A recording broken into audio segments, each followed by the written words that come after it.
नमस्कार दोस्तों, स्वागत है आपका आपके अपने YouTube channel RBSC online classes में। अपन बात कर रहे थे आपके गणित विषय के प्रश्नावली छठी के बारे में, यानी 6 प्रश्नावली त्रिकोणमिति अनुपात के बारे में, जिसमें अपने पहला भाग कर लिया था, जिसके अंदर अपने बेसिक और कुछ सवाल किए थे। आज अपन इसका करेंगे दूसरा भाग। अगर आपने पहला भाग नहीं देखा है और इस प्रश्नावली को आप बहुत ही अच्छी तरीके से समझना चाहते हैं ताकि एग्जाम में त्रिकोणमिति का कोई भी सवाल आ जाए आप उसको आसानी से कर पाओ, तो आपको पिछला भाग भी जरूर देखना चाहिए। पिछला भाग देखने के बाद में आप इस भाग को देखेंगे तो ये भाग आपको बहुत ही आसानी से समझ में आ जाएगा।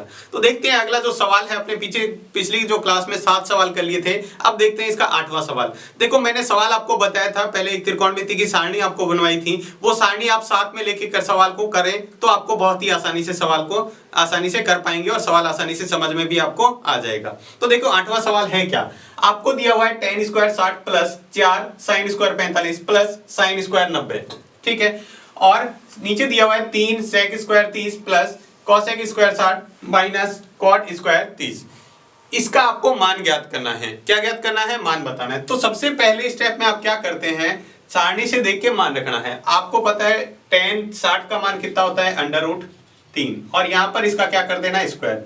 जिस संख्या के ऊपर जैसे tan का स्क्वायर है तो उसका मान होगा, उसके ऊपर भी स्क्वायर करेंगे, प्लस ये 4 का 4 गुणा में इन दोनों के बीच में गुणा का चिन्ह, ठीक है। sin 45 का मान होता है 1/√2 और यहाँ स्क्वायर है तो इसका भी स्क्वायर करेंगे, प्लस sin 90 का मान कितना होता है 1 और इसका भी क्या करना है, आपको स्क्वायर करना है। अब देखो ये ऊपर वाली संख्या मान रख दी, इसी तरह आप सारणी से देख के नीचे वाले मान रखेंगे 3। यहाँ sec 30 का मान कितना होता है, sec 30 का मान होता है 2/√3 और इसका क्या करना है, आपको स्क्वायर करना है, प्लस cosec 60 का मान कितना होता है, इसका मान भी होता है 2/√3 और आपको इसका भी स्क्वायर करना है, माइनस cot 30 का मान कितना होता है, √3 और इसका क्या करना है, स्क्वायर करना है। जिनके ऊपर स्क्वायर, देखो लगभग सभी संख्याओं पर क्या है, स्क्वायर है, सभी संख्या उसके साथ में कुछ गुणा में तो वो भी रखना है। अब क्या करते हैं अगले स्टेप में, इसका जो स्क्वायर है वो हल कर लेते हैं। √3 का स्क्वायर क्या होता है, सिर्फ 3, यहाँ 4 की जगह 4, 1 का स्क्वायर 1 होता है, √2 का स्क्वायर क्या होता है 2, प्लस फिर से 1 का स्क्वायर 1 बटे ये 3 की जगह 3, इसका स्क्वायर कर रहे हैं, देखो 2 का स्क्वायर क्या होता है 4 और √3 का स्क्वायर 3, प्लस यहाँ पर 2 का स्क्वायर करेंगे 4 और √3 का स्क्वायर करेंगे 3, फिर माइनस √3 का स्क्वायर क्या होता है 3। अब देखो कोई संख्या कट रही है तो उसको काट दो, ये 3 ये इससे कट गया एक बार, ये 2 के पाटे से 2 एकम 2, 2 दूनी 4, आपस में गुणा में कटेगा। अब ये चाहते हैं कि ये 3 से ये 3 कट जाए, नहीं कटेगा, बीच में माइनस का चिन्ह है, ठीक है। ध्यान रखें, तो अपने पास संख्या बची है 3 + 2 + 1, ये देखो 3, यहाँ पर 2 को 1 से गुणा करेंगे 2 बचा, यहाँ 1 बचा, बट्टे में क्या बचा हुआ है 4 + 4/3 - 3, ठीक है।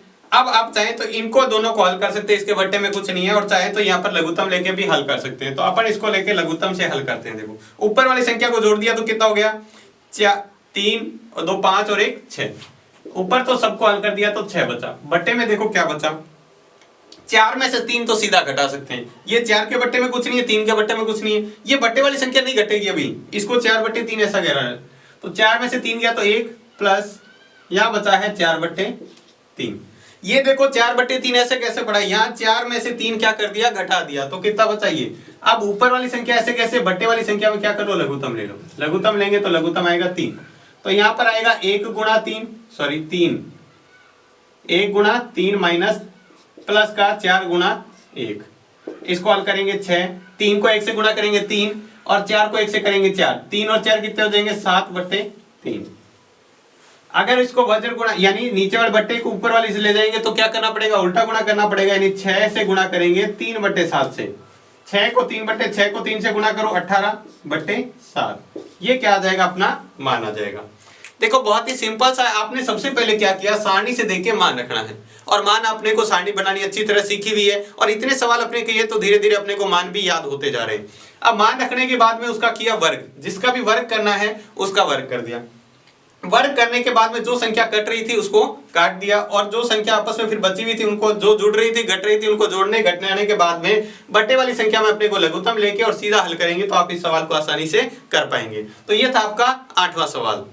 इसके बाद देखते हैं 9वां सवाल। सवाल उसी तरीके से और वही तरीका लगाना है। देखो आपको सवाल दिया हुआ है sin 30 - sin 90 + 2 cos 0 बटे tan 30 और tan 60। आपको क्या करना है, सबसे पहले सारणी से मान रख देना है। तो सारणी से मान रखेंगे, sin 30 का मान कितना होता है 1/2 माइनस sin 90 का मान कितना होता है 1 प्लस 2 इंटू, यहां देखो कोई चिन्ह नहीं मतलब गुणा में, cos 0 का मान कितना होता है सारणी से देख के रखेंगे 1, ठीक है। उसके बाद tan 30 का मान कितना होता है सारणी से 1/√3 गुणा tan 60 का मान कितना होता है √3। देखो इनमें कोई चिन्ह नहीं है, गुणा में है।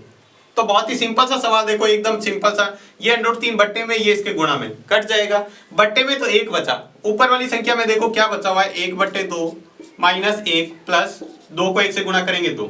तो यहाँ देखो अपन 1 2 में से 1 घटा सकते हैं, संख्या में से 1/2 तो ऐसे रहने दो, ये इसमें से घटेगा तो क्या बचेगा, देखो 2 प्लस का 1 माइनस का, तो प्लस माइनस आपको पता है माइनस होता है, और 2 में से 1 घटाएंगे तो 1, ठीक है। अब इसको लघुत्तम लेके हल कर सकते हैं, लघुत्तम आएगा 2 इसके बट्टे में 1, तो यह आ जाएगा 1 गुणा 1 प्लस 1 गुणा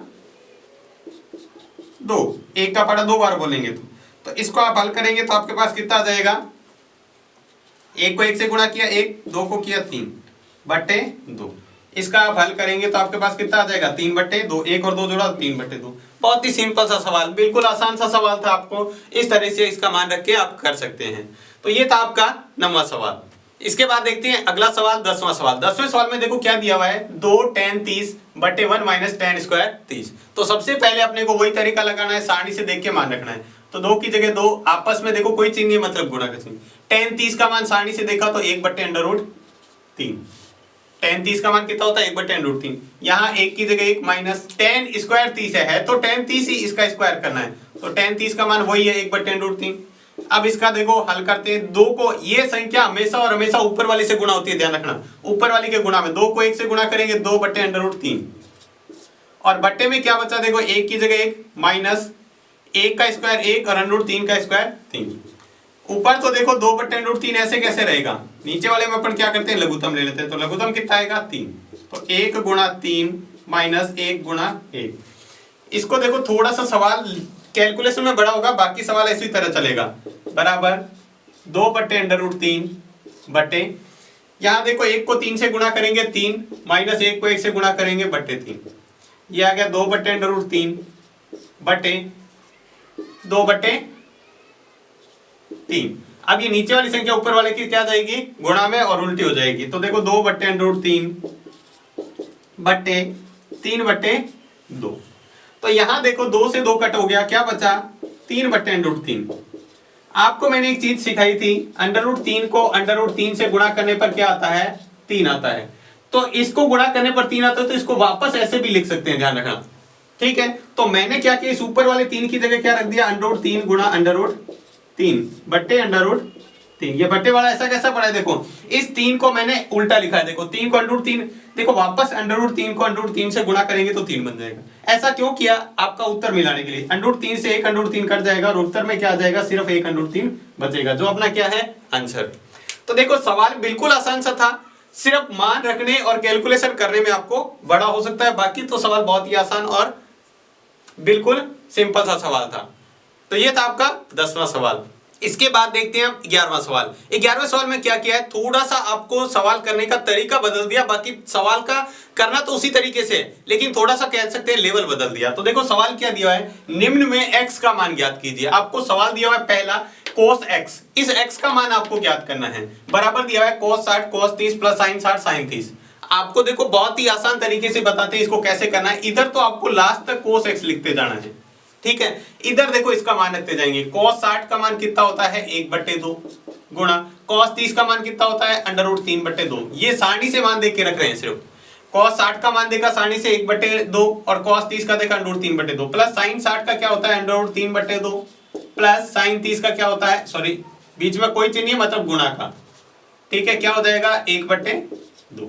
ये मान सारणी से देखिए, यहां पर बीच में प्लस है तो यहां प्लस रहेगा, बाकी इन दोनों में कोई चिन्ह नहीं है तो गुणा का चिन्ह आएगा, ऐसे इसमें भी कोई चिन्ह नहीं है तो गुणा का चिन्ह।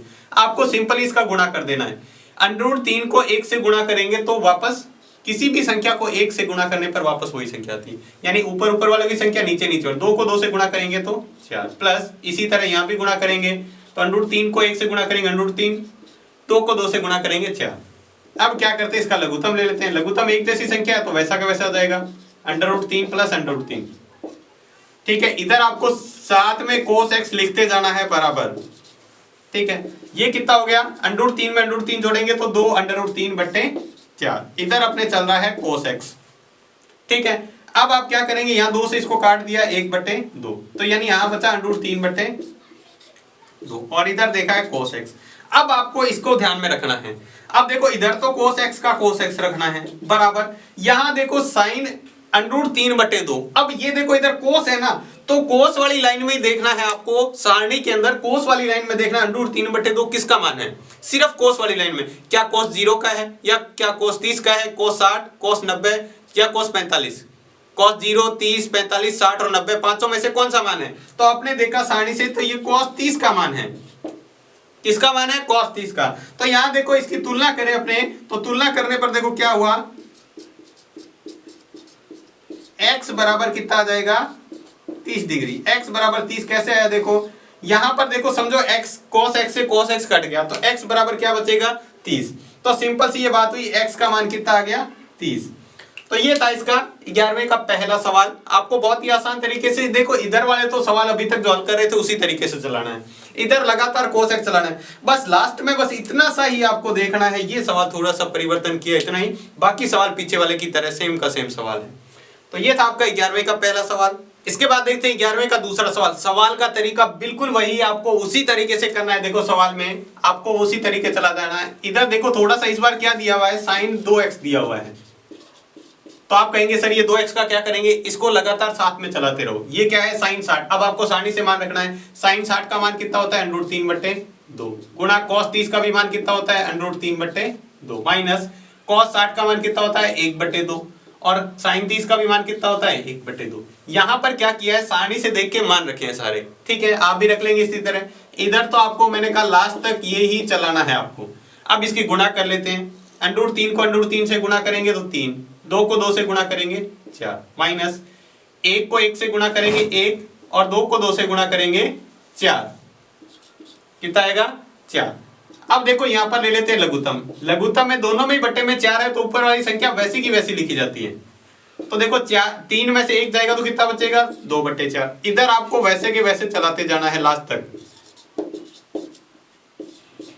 ठीक है, यहां देखो ये इससे कट गया 1/2, तो आपके पास जो आ रहा है sin 2x बराबर 1/2। अब आपको देखो यहाँ साइन आ रहा है ना, तो साइन में ही देखना 1/2 साइन कितने का मान होता है 1/2। तो यहाँ पर इस तरह से आया sin 2x बराबर, यहाँ पूरा लिखना है sin 30 पूरा लिखना है, ऐसे नहीं है सिर्फ 30 लिख देंगे, sin 30 लिखना है 1/2। sin 30 का मान 1/2 होता है। यहां पर आप तुलना करेंगे तो क्या आएगा, x से साइन कट गया तो 2x बराबर क्या बचा 30। क्या आया 2x बराबर 30। अगर यहीं पर x का मान निकालना चाहें तो देखो क्या हो जाएगा, यहां पर आप 2x बराबर आपके पास आ गया 30। अपने को तो 2x का नहीं, अपने को तो x का मान पूछा है सवाल के अंदर। देखो x का मान निकालना है, तो x का मान निकालने के लिए क्या करेंगे, 2 को इधर भेज देंगे। 2 इधर क्या है गुणा में, इधर जाएगा तो भाग में, तो 2 से कट जाएगा ये 15 बार, तो x बराबर कितना आ गया 15। इस तरह से आप इस सवाल को कर सकते हैं। देखो बिल्कुल सिंपल सा आपको क्या किया, सबसे पहले तो यहाँ इधर वाले को सवाल को आप देखो इधर वाले को हल किया, यहाँ तो कुछ भी नहीं किया लास्ट तक, यहाँ तक, यहाँ से बस इसको थोड़ा सा आगे हल किया है। इस वाले को तो आप लगातार चलाते रहे, इधर वाले को उसी तरह मान रख के और इसको हल करना है। लास्ट में 1/2 बचा। यहां से सवाल का लेवल चेंज होता है, ये 11वां सवाल, नहीं तो यहां तक करते तो पीछे वाला सवाल ही है। ठीक है, यहां से आपको थोड़ा सा सवाल चेंज करके इस तरह से हल करना है। ये था आपका 11वें का दूसरा सवाल। इसके बाद देखते हैं इसी तरह का 11वें का तीसरा सवाल है, उसको भी देख लेते हैं। इसमें दिया हुआ है √10 2x, अब इस बार √3 और दे दिया। ठीक है, इसका क्या करेंगे, तो उसी तरह से हल करना है सवाल। इधर दिया हुआ है sin 30 plus sin 45 cos 45 plus 2 sin 90। तो आपको तो यहां तक इधर वाले सवाल को तो आपको मैंने बताया उसी तरह चलाते रहो।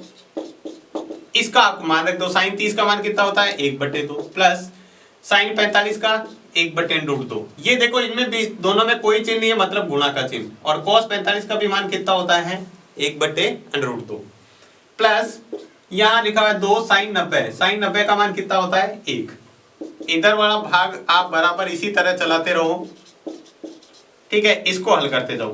प्लस यहां पर देखो इन दोनों को आपस में गुणा करना पड़ेगा, 1 को 1 से गुणा करेंगे 1। अंडर रूट 2 को अंडर रूट 2 से गुणा करने पर क्या आता है 2, प्लस में क्या बचा 2 को 1 से गुणा किया 2।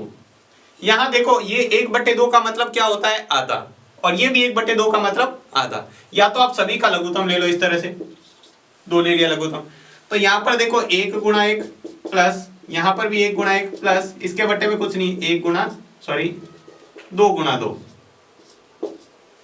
क्या गया 2 गुणा 2।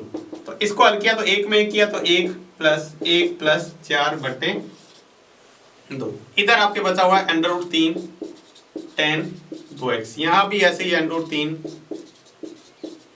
tan 2x। इसको हल किया तो कितना आ गया 6/2 अंडर रूट 3 tan 2x। अब आप यहां से कटेंगे तो ये क्या आ जाएगा 3 यहां 1, तो यहां आपके पास लास्ट में आ गया अंडर रूट 3 tan 2x बराबर 3 बचा हुआ है। अब देखो इसको सवाल को अब आगे के लेवल को हल करेंगे, तो सबसे पहले अब क्या करना है, ये जो अंडर रूट 3 है वो उधर भेजना है, क्योंकि ये अंदर नहीं है, कोण तो इतना सही है, इसको इधर भेज सकते हैं। तो देखो क्या हो जाएगा tan 2x बराबर 3/√3। देखो अंडर रूट 3 इधर गुणा में इधर जाएगा तो भाग में, इस स्टेप को बहुत ध्यान से देखना है आपको, ठीक है। अब ऊपर वाले अंडर रूट 3 की जगह आपको पता है क्या लिख सकते हैं, अभी मैंने बताया था, इस 3 को लिख सकते हैं अंडर रूट 3 गुणा अंडर रूट 3/√3। तो एक अंडर रूट 3 से अंडर रूट 3 कट गया, क्या बचा अंडर रूट 3। tan 2x बराबर अंडर रूट 3। इधर tan है तो आपको tan के अंदर ही देखना है अंडर रूट 3 किसका मान होता है। tan वाली लाइन में तो देखो ये आपको आया, जो सारणी से देखने पर पता चला, ये tan 60 का मान है। किसका है tan 60 का। तो अगर अपन तुलना करें तो 2x बराबर किसके आ रहा है 60 के। tan से tan समझ लो कट गया, आपको ऐसे काट के नहीं बताना है, सिर्फ लिखना है। ये 2x बराबर किसके आ गया 60 के, तो x बराबर कितना आ जाएगा 60/2। 2 इधर भाग में जाएगा तो ये आ जाएगा 30, तो आपके x बराबर आ गया 30। देखो सवाल उसी तरीके का है, वैसे के वैसे हल किया है, इसमें बस ये अंडर रूट 3 गुणा में दिया हुआ था, ये आपको कंफ्यूजन कर सकता है। तो कंफ्यूजन यहां तक तो देखो सवाल बिल्कुल इस स्टेप तक तो वैसे के वैसे सवाल चला है, यहां तक तो कोई चेंज नहीं है। अब यहां से आगे थोड़ा सा चेंज किया है, पहले अंडर रूट 3 जो tan के गुणा में था उसको भाग में भेजा, भाग में भेजने के बाद ऊपर वाले 3 को लिखा अंडर रूट 3 गुणा अंडर रूट 3, जिससे एक अंडर रूट 3 कट गया, एक अंडर रूट 3 बच गया यहाँ पे। तो tan 2x बराबर अंडर रूट 3। अब आपको tan की लाइन में देखना है अंडर रूट 3 कितने का मान होता है, तो आपने देखा तो पता चला ये tan 60 का मान होता है। तो अब देखो तुलना करेंगे तो tan से tan कटा, 2x बराबर क्या बचा 60। तो 2x बराबर 60 है, तो 2 को भी हटाना है अपने को, तो किसका मान ज्ञात करना है x का मान ज्ञात करना है। तो 2 को इधर भेजेंगे तो भाग में 60 में 2 का भाग दिया तो कितना आ गया 30। बहुत ही सिंपल सा और आसान से तरीके का सवाल है, लेकिन यहां पर थोड़ा सा आपको माइंड लगाना पड़ेगा। इसके बाद देखते हैं आगे के सवाल। आगे के सवाल देखो क्या करना है आपको, दिया हुआ है सवाल के अंदर सिद्ध कीजिए। अब ये सिद्ध करने वाला क्या होता है, सिद्ध करने में आपको ये फायदा होता है कि आपको सवाल का उत्तर तो दिया होता है, यानी सवाल का उत्तर आपको दिया हुआ है तो वो उत्तर आपको लेके आना है। यानी ये सवाल दिया हुआ है cos 30 plus sin 60/1 plus cos 60 plus sin 30 बराबर में दिया अंडर रूट 3/2, यानी आपको ये सिद्ध करके उत्तर लेके आना है। बस इतना ही करना है, हाँ इतना ही करना है आपको। ये सवाल हल करने के बाद ये उत्तर आएगा और आपका फिर सवाल कंप्लीट हो जाएगा। देखो आपको उत्तर दिया हुआ है तो आपको उत्तर अलग आने के चांस ही नहीं है। अगर आपको अलग आ रहा है तो मतलब आपने सवाल में कोई ना कोई गड़बड़ किया है, तो उसको सही करना पड़ेगा। तो देखो इसको हल करते हैं, इस वाले भाग को बोलते हैं LHS, जो इधर वाला बराबर के इधर वाला भाग है LHS। इसको एक बार लिख लेते हैं cos 30 plus sin 60/1 plus cos 60 sin 30। ठीक है, अब इसके अंदर क्या है, सारणी से अपने को मान रखने हैं। करना देखो तरीका तो एक ही चल रहा है, आपको वो सारणी ही यूज करनी है। मैंने आपको स्टार्टिंग में ही बताया था पूरी छठी प्रश्नावली इसी सारणी पर बेस है। अगर आपको वो सारणी बनानी अच्छी तरह सही ली है या आपको वो मान याद है तो फिर आप इसको आसानी से कर सकते हैं। तो देखो आपको मान रखने हैं यहाँ पर cos 30 का मान, cos 30 का मान होता है अंडर रूट 3/2 प्लस sin 60 का भी मान कितना होता है अंडर रूट 3/2 बटे ये ऊपर वाले दोनों मान रख दिए 1 की जगह 1 प्लस cos 60 का मान कितना होता है सारणी से cos 60 1/2 प्लस sin 30 भी कितना होता है 1/2। आपको क्या करना है, दोनों तरफ ऊपर भी लघुत्तम लेना है नीचे भी। ऊपर तो एक जैसी संख्या है तो एक जैसा ही लघुत्तम आएगा, जब एक जैसा लघुत्तम होता है, देखो बट्टे में 2 है, बट्टे में तो ऊपर वाली संख्या वैसी की वैसी जुड़ जाती है। बट्टे में देखो, इसके बट्टे में कुछ नहीं है 1, तो यहाँ पर अपन लघुत्तम लेंगे 2, तो देखो 1 गुणा 2, बट्टे में जो संख्या होती है वो कितनी बार पाड़ा बोलने पर 2 आती है, 2 बार, प्लस ये 1 लिखा, 2 का पाड़ा कितनी बार बोलने पर 2 आता है, 1 बार, प्लस 1 फिर से 2 का पाड़ा 1 बार। ठीक है, अब आपको क्या करना है, बस इसके मान को हल करते जाना है। देखो ऊपर तो √3 और √3 जुड़ा तो क्या हो गया, 2 √3, बट्टे क्या है 2, ये ऊपर ऊपर देखो √3 और 1 √3 दोनों जुड़ेंगे तो 2 √3 हो जाएंगे, बट्टे में 2। इसको देखो 2 को 1 से गुणा करेंगे तो 2, प्लस 1 को 1 से गुणा करेंगे 1, प्लस इस 1 को 1 से गुणा करेंगे तो ये भी 1, बट्टे क्या बचा हुआ इसमें भी 2। ठीक है, तो ये तो देखो यहाँ 2 से ऊपर वाला 2 कट गया, ये ऊपर वाली संख्या थी, इसके गुणा में भी 2 है, भाग में भी 2 है, तो कट जाएगा। ऊपर तो बचा हुआ है सिर्फ √3, बट्टे में देखो क्या बचा, 2 और 1 3 और 1 4, 4 बट्टे 2, तो ये भी यहां से कट रहा है, 2 एकम 2, 2 दूनी 4, तो क्या बचा √3 बट्टे 2। अब आपका RHS क्या था, RHS उत्तर तो यही लाना था आपका, तो देखो उत्तर आपको पहले से ही दिया होता है, इससे ये फायदा हुआ कि ये आपका RHS भी है, तो लिख देंगे अतः LHS बराबर RHS। ठीक है, ये आपको सिद्ध करना था, यहां लिख देंगे HP, HP का मतलब होता है हेंस प्रूफ इति सिद्धम, HP का मतलब क्या होता है, इति सिद्धम, यानी आपको जो सवाल हल करने का कहा था वो आपने हल कर दिया। तो ये देखो बहुत ही सिंपल सा तरीका है, सवाल में तरीका कुछ भी नहीं बदला है, आपको टेबल से मान रख के हल करते जाना है और लास्ट में जो आपको सामने उत्तर बताया है वही उत्तर आपको लेके आना है। ठीक है, तो ये था आपका 12वां सवाल। इसके बाद देखते हैं अगला 13वां सवाल। सवाल देखो वही दिया हुआ है, 4 cot square 45 minus sec square 60 minus sin square 30 बराबर -1/4, ये आपको सवाल दिया हुआ है। अब आपको क्या करना है, देखो सवाल में RHS दिया हुआ है, LHS दिया हुआ है, यानी उत्तर तो सामने दिया हुआ है। आप क्या करेंगे, सबसे पहले इसका LHS ले लेंगे, कितना है 4 cot square 45 minus sec square 60 minus sin square 30। आपको क्या करना है, सारणी से इसका मान रखना है, 4 की जगह 4, cot 45 का मान कितना होता है 1 और इसका स्क्वायर, देखो 4 की जगह 4 रखा, बीच में कोई चिन्ह, मतलब ये गुणा में है इसके, cot 45 का मान होता है 1 और इसके ऊपर स्क्वायर है तो स्क्वायर, माइनस ऐसे ही sec 60 का मान, sec 60 का मान कितना होता है 2 और इसका क्या करेंगे स्क्वायर, माइनस sin 30 का मान कितना होता है 1/2 और इसका भी क्या करना है स्क्वायर करना है। तो 4 गुणा 1 का स्क्वायर क्या होता है 1, 2 का स्क्वायर 4, माइनस यहां पर देखो 1 का स्क्वायर 1 और 2 का स्क्वायर 4, देखो यहां 4 को 1 से गुणा करेंगे 4 माइनस 4 माइनस 1/4। थोड़ा सा ध्यान देंगे तो ये 4 प्लस का ये माइनस का, तो 4 प्लस माइनस का क्या हो गया आपस में कट हो गया। ठीक है, बचा क्या उत्तर का माइनस का 1/4 और आपका RHS क्या है, यही तो आपका RHS लाना था, देखो माइनस का 1/4 लाना, छोटा सा सवाल था बिल्कुल आसान सा, तो लिख देंगे अतः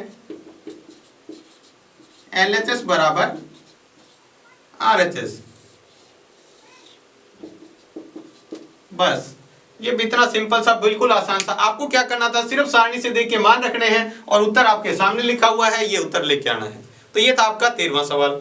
इसके बाद देखते हैं अगला 14वां सवाल। देखो 14वें सवाल में क्या दिया हुआ है, 4 sin 30 sin square 60 plus 3 cos 60 tan 45 बराबर 2 sec square 45 minus cosec square 90। तो इस बार कहेंगे सर बराबर में तो उत्तर नहीं है, कोई दिक्कत नहीं, आप इसको भी हल करेंगे और इसको भी, दोनों तरफ को हल करना पड़ेगा। इस बार आपको क्या करना पड़ेगा, दोनों तरफ LHS और RHS दोनों को हल करना पड़ेगा, उत्तर दोनों का बराबर आएगा।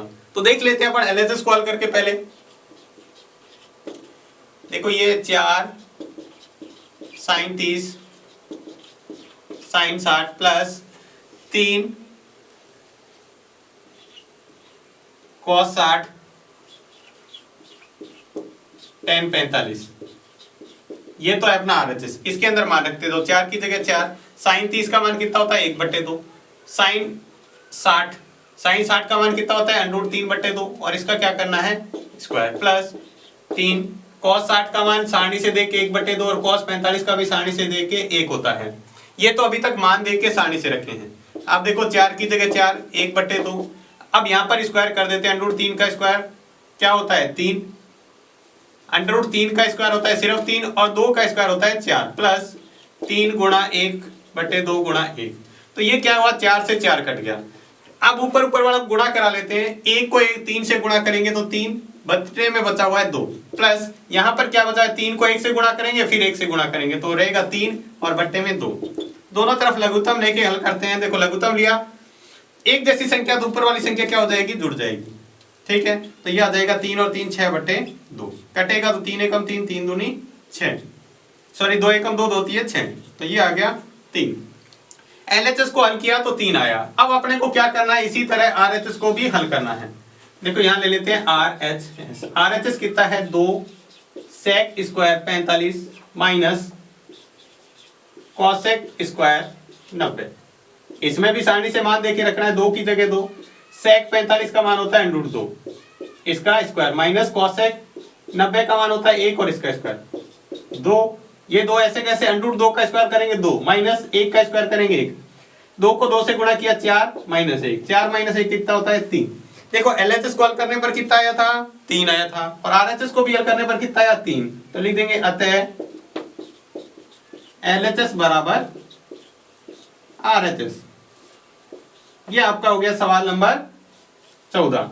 बहुत ही आसान से तरीके। देखो इसमें थोड़ा सा आपको देखो लेवल हाई करने के लिए क्या किया, हमेशा तो आपको सामने उत्तर ही दे रहा था सीधा, लेकिन इस बार क्या किया, इसने सामने भी एक सवाल बना के दे दिया। अब आपको क्या करना पड़ेगा, इसके LHS को भी हल करना पड़ेगा और RHS दोनों को हल करना पड़ेगा। दोनों को हल करने पर उत्तर आएगा सेम, तो लिख देंगे LHS बराबर RHS। इसके बाद देखते हैं इसका अगला सवाल, 15वां सवाल। 15वें सवाल में दिया हुआ है cosec square 45, sec square 30, sin cube 90, cos 60 बराबर 4/3। देखो इस बार फिर से उत्तर दिया हुआ है 4/3 आपको लेके आना है। तो अपन क्या करेंगे, इसका LHS ले लेंगे। LHS किसका है, cosec स्क्वायर 45, उसके बाद है sec स्क्वायर 30, उसके बाद है sin क्यूब 90 है इस बार, और साथ में है cos 60। सीधा सीधा सारणी से मान रख दो। cosec 45 का मान कितना होता है, √2, और इसका क्या करना है, स्क्वायर। बीच में किसी में भी कोई साइन नहीं है, मतलब सारी की सारी संख्याएं गुणा में है। उसके बाद sec 30 का मान कितना होता है, 2/√3, sec 30 का मान 2/√3 इसका स्क्वायर। sin 90 का मान कितना होता है, 1, और इसका करना है क्यूब, प्लस cos 60 का मान कितना होता है, 1/2, cos 60 का मान 1/2। अब इसको मान को पहले स्क्वायर खोलो, √2 का स्क्वायर क्या होता है, 2, यहां पर इसका स्क्वायर खोलेंगे, 2 का स्क्वायर 4 और √3 का स्क्वायर 3। 1 का क्यूब मतलब 1 को 3 बार गुणा करो। 1 के क्यूब का मतलब किसी भी संख्या क्यूब का मतलब क्या होता है, उसको 3 बार गुणा करना। 1 को 1 से गुणा किया 1, फिर 1 से गुणा करेंगे तो 1 ही उत्तर आएगा, यानी कि 1, और यहाँ रखा 1/2। ये 2 से 2 क्या हो जाएगा, कट जाएगा। देखो सारी संख्या गुणा में तो कोई भी संख्या किसी बट्टे वाली संख्या से कट सकती है। बचा क्या है, ऊपर 4 को 1 से गुणा करेंगे 4, फिर 1 से गुणा करेंगे 4, बट्टे में क्या बचा हुआ है 3, तो सीधा सीधा उत्तर ही वही आ रहा था। यही था क्या अपना RHS। तो लिख देंगे अतः LHS बराबर RHS। बहुत ही सिंपल सा सवाल था ये भी। तो ये थे आपके 15 सवाल तक, छठी प्रश्नावली के 8वें सवाल से लगाकर 15वें सवाल तक। उम्मीद है आपको ये अच्छे से समझ में आ गए होंगे। तो आज की क्लास आपको कैसी लगी हमें कमेंट बॉक्स में लिखकर जरूर बताएं। अगर आपको क्लास अच्छी लगी है तो लाइक करें, और चैनल को सब्सक्राइब नहीं किया है तो चैनल को सब्सक्राइब जरूर करें। तो आज की क्लास में बस इतना ही, धन्यवाद।